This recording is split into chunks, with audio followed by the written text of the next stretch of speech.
Hey, Teddy K here for Best Buy Plugin, and in this video review we take a look at the Samsung Galaxy S10 Plus. This is Samsung's latest flagship phone, which has a slightly new design and a few new features as well. Now, it begins and ends with the screen. The screen is gorgeous. It is a beautiful display. I know that Samsung talked it up a lot, dynamic AMOLED, and then we have, of course, the Infinity O display, where you have this enclave of the front-facing cameras in this right-hand corner. In fact, Samsung even went as far as to make sure that all the wallpapers that you can put on the home screen were dimmed on that side so that the cameras weren't that obvious. Anyway, I understand why they would do it, but I was surprised actually at how much that didn't bother me. I thought, okay, notches generally have never bothered me as far as screens go. I thought this would be a little weird. I thought, okay, I don't know, like, you've got that little island there on the screen, but it's not that bad. And even watching video, because the video only goes up to that point, it's not like the screen is wrapping around the cameras, so to speak. So it's not that bad. And I think for me, it was more so just how vibrant and vivid it is. And this is based on just starting out with the default resolution, which is actually Full HD Plus, not the WQHD Plus, basically 4K resolution that you can change it to afterwards. You got to go in the settings to do that, but just so you know, when you take the phone out of the box, it's not at the full resolution. If you do go to full resolution though, there is going to be a hit on the battery, but that's a whole other story. Generally speaking, because of the hardware inside, you've got a very good chipset that the phone runs on. The screen is great, there's a lot of RAM, there's a lot of internal storage. So the phone's going to run smoothly. I had no real issues in terms of how the phone ran. I just like the One UI. So One UI is what Samsung is calling its overlay now, especially under Android 9 Pie. So with that in use now, you have easily the cleanest interface that Samsung's had. It's not exclusive to this phone, by the way. That has rolled out. It rolled out even to the Galaxy S9 and Note 9 before this even came out. So you're not getting anything different as far as that goes. The general look and feel that you have on this phone, you're going to get on that one too. So it comes down to some of the other features. And I'm just going to say something quickly about Bixby because it's in here and Samsung keeps touting it.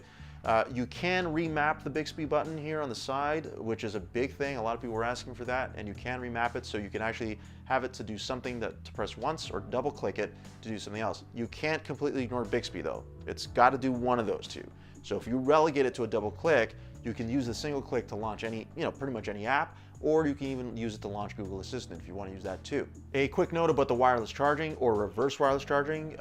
Samsung calls it wireless PowerShare. This is the same feature that Huawei introduced in the Mate 20 Pro, where basically you can charge something using the back of the phone. So you turn it on when you go into the notification pane, pull it down, you select it, and then you can just put something on top. So anything that supports Qi charging will work. So you can put, the Galaxy Watch Active, you can put the Galaxy Buds on there, you can put an iPhone on there, another Samsung phone, basically any phone, Pixel 3, any phone that supports Qi charging you can put on there. Again, it's one of those things you're going to like to use in a pinch. It's not necessarily going to refill the entire battery of another phone, but it is very good for someone who might need it in a pinch. The ultrasonic fingerprint sensor that is on the screen that Samsung really touted is an interesting technology, but it is different from the optical and capacitive sensors that we've typically seen from other phones, including past Samsung ones. It's kind of neat that it's there, and when it works it is cool, but it is inconsistent, and I kind of hope that Samsung can fix this with software updates. I was encouraged to see that a software update that came out on the eve of the launch of the phone shows that it is possible that they can fix it. So time will tell. Okay, so that brings us to the camera. The camera to me is always a very big measuring stick as far as how good a phone is. And this is no exception. This is a flagship device. So I would think that it would move the needle forward when it comes to camera performance. Samsung did add a third lens. So the third lens here is an ultra wide angle. That's 123 degrees wide. That is basically the equivalent of human eyes. So when you're shooting at that wide, you're going to get a lot of stuff in there, and it's pretty good. It's a 16 megapixels, so the image sensor isn't bad, but again, it's a tighter aperture, so it's an f2.4.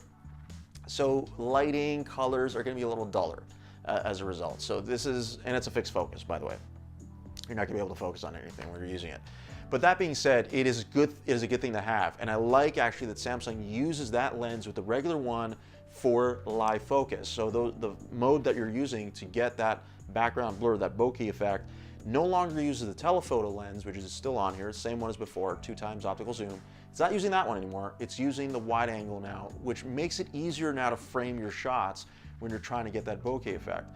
The live focus for the most part is relatively unchanged. It's more or less the same. It's not bad, but overall I think the camera performance is a little too similar to what I would have expected.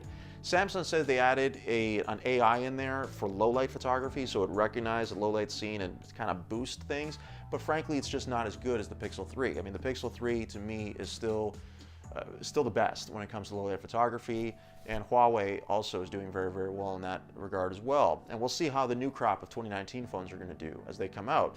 But right now, I would have thought that with low light photography, this would have been better than it is. That's why I recommend shooting in Pro mode, where you can control the aperture, and on top of that, the shutter speed, the ISO, white balance, what have you. You can start to exposure, you can tinker a little bit more with how you take the shot when you're in low light or nighttime. That's not to say you can't get a good photo. You very likely will get good photos in most circumstances, but I think when it comes to low light photography, it's going to be a bit of a challenge. And then we get to video. So again, the wide angle lens comes into play again with video.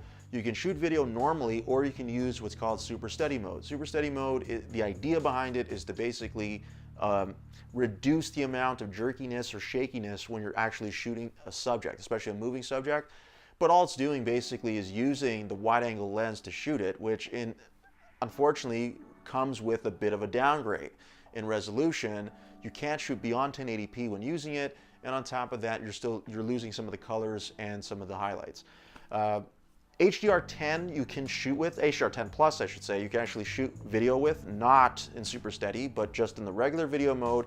And HDR10 Plus is amazing. I mean, it's very, very nice. You just gotta be careful though that when you're shooting video with it, that the device that you're going to transfer to or share it with can also play back those files, because they are using different file formats. And lastly, battery life. Look, 4100 milliamps is a pretty big battery, and you know, I was surprised, not to a large degree, but I was a little bit surprised that this lasted as well as it did. On a daily basis, I mean, I was using it heavily, from music and movie streaming to browsing. I mean, I was just trying to do everything I possibly could, just play around with apps, games, whatever it was, to try and see just how good the screen was, how good the performance was, just like I would typically do when testing a phone. And even under those conditions, the battery held up really, really well, which is very encouraging to see. So I think if you're looking at the default full HD resolution, you're gonna go past the day easily. You'll probably have to charge before you go to bed, but that's okay. If you go now to the WQHD Plus display resolution, which obviously just enhances the screen even more, yes, the battery life is going to take a hit. How significant? It's hard for me to quantify how significant it is, but it's definitely not going to last as long. And this is the S10 Plus. The S10, which I didn't get to test myself, that has a 3400 milliamp battery, and it has a lot of the same features this does. So you can expect the battery on that phone to definitely not be as good as this one. And one last note. So I got asked this a lot with friends and people that I met when I had this phone, and they said, well, should I upgrade? Should I go for this? If you have the S9 or the Note 9, no. I don't see any reason really why you would upgrade. You're getting the same software experience really, unless you really, really want that third lens, you want the reverse wireless charging, you want some of those extra features that are in there, like the HDR10 Plus and so on. Yes, you could. I think it's more worthy that you upgrade if you have an S8, especially if you have an S7. If you're going further back in the lineage of Samsung products, or you're using more of a mid-range phone and you're looking for a flagship, then I understand you making that move, because I think you will know and notice and appreciate the differences between them.